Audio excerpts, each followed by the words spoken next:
Happy spring. Our goose friends are back here at the marina where we live in our tiny house, tiny floating house, aka our houseboat. And once again, our goose parents have brought their babies by to see me. So Romeo and Juliet have 4 babies this year. And I'm not sure what the name of this couple is. I don't recognize them and they hiss at me, so I don't think they're familiars. But they have 6 goslings this year, and I'm throwing out food for them and they seem to be enjoying it. We feed a mixture of fish food and indoor cat food, and it seems to go over very well with our geese. They come in on the daily to enjoy. Aren't they just the cutest things? So little. I do believe that our time living on the houseboat is coming to a close, as it is time for us to move on to our next adventure. Stay tuned. Will it be in an RV? Will it be in a small house? What will we do next?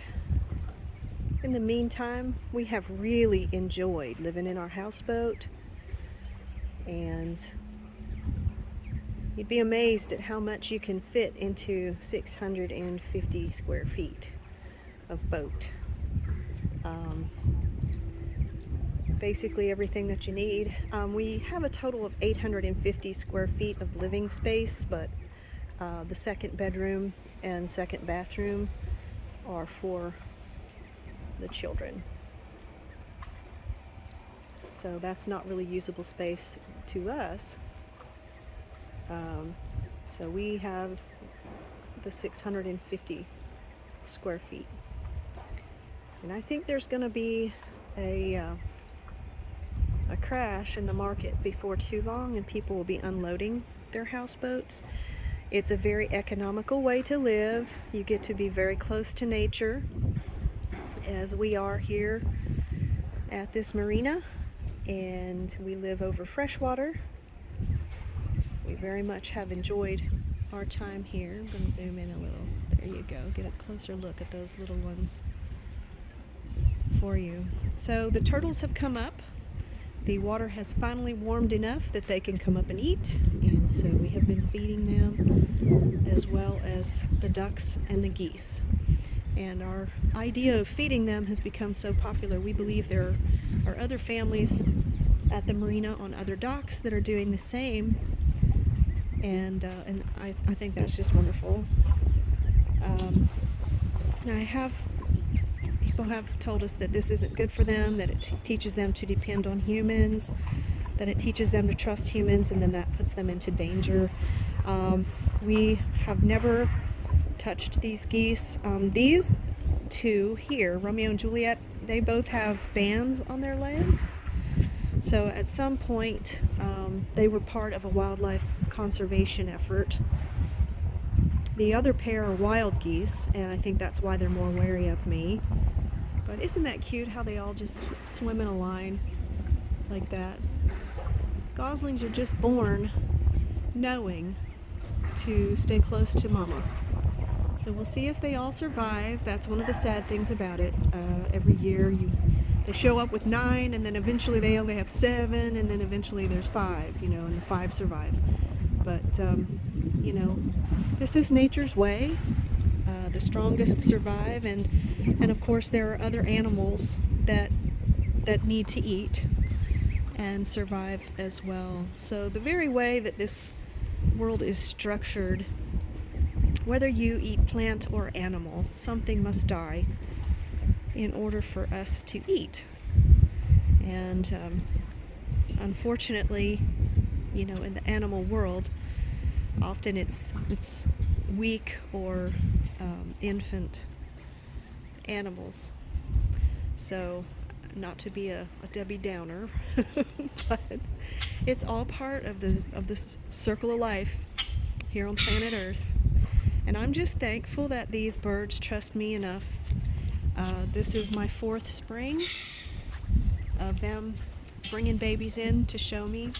And geese really celebrate when their babies are born. They're some of the proudest parents you could ever know. Just like proud human parents, they make a lot of noise. Literally, they honk very loudly, and they show up with their babies, and they're just, you can tell they're excited to show me their babies. And then over here, I call this crow, I've named him Mimic. He comes in and he plucks, he literally hovers like a hummingbird and plucks the water, or plucks the food rather, off of the water, the surface of the water. And it's so neat to watch him. Crows are very, very smart and very adaptable. And he's hiding from me right now over there. But crows figure things out very quickly. And I'll never forget the story of 2 men going hunting, and they heard a baby cry, an infant crying in the woods. Wah, wah, wah. And they kept hearing this, and so they gave up their hunting to go rescue this poor infant, and they had all kinds of scenarios built up in their minds about who could have taken their infant and just abandoned them in the woods. And after hours of searching and the noise moving all over, and very unsuccessfully hunting this baby that they thought had been abandoned, they came upon a crow in a tree, and it was the crow imitating the sound of a human infant. Wah, wah, wah, just like that. And so that's quite a story. But crows can imitate just like parrots, and so they're quite smart. I have never been able to lure this crow in any closer than the bridge. He's shy, and maybe for good reason. He may have been mistreated.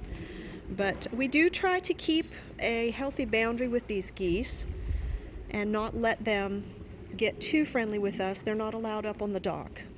If we see them on the dock, we shoo them off, because they do need to maintain some kind of a healthy fear of humans, because we don't want them to just sit still while people are hunting them and let humans get close and take a good shot at them. So we do try to maintain some balance, with all respect to sportsmen. When you invest in all the feed, now there you see Papa Goose chasing off Mimic. They do not like anyone or anything getting too close to their babies, and rightfully so. But when you invest so much money in feed for these birds, the last thing you want is for somebody to just shoot them. So we do try to maintain a healthy fear of humans in them. And it's sad. I would love to pick up a goose and hold it, but it's best if they always stay a little bit wild. All right, well, that wraps it up. That noise you hear in the background is some work that's being done on our sister dock over yonder.